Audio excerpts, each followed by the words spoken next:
I'm messing. The bats kind of snuck up on me. I was out here messing with all these electronics. So right now there's, I don't know, 10,000 bats over my head. Better put my hood up. I brought all my gear, but I forgot to bring an umbrella. So these are Mexican free-tail bats.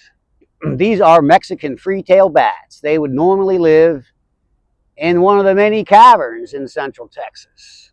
But as I told you, they decided they like this bridge.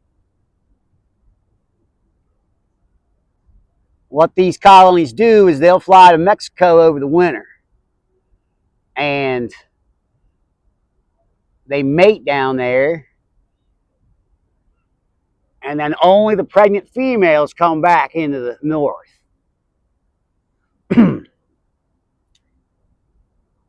The AustinBatRefuge.org, a group of biologists who track this particular colony, they said about a month ago there was 800,000 pregnant females under this bridge.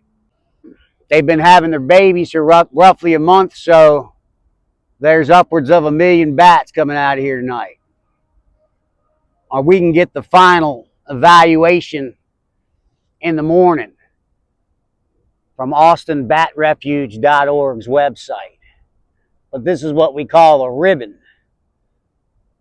It's sort of a three-dimensional version of a breast.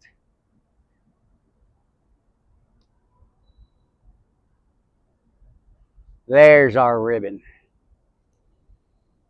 And we operate, I'll do exactly this way. I'll come back here while it's still light.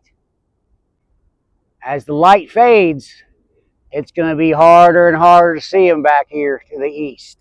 Around here to the west, they're backlit by the sun, and they're a lot easier to see.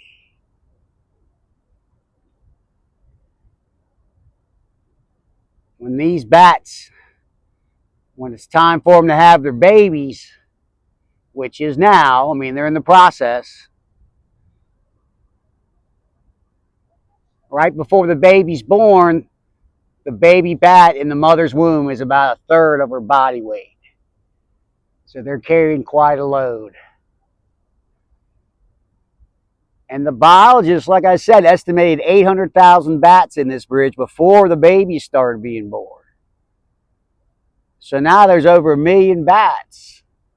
That means 1 million little tiny bat hearts with little tiny bat heart valves, pumping little tiny bat blood through the tiny bat veins. And it's times 1 million. Now, if you could see these bats up close, you'd see that their bodies are about the size of a person's thumb. And the wingspan is smaller than my hand.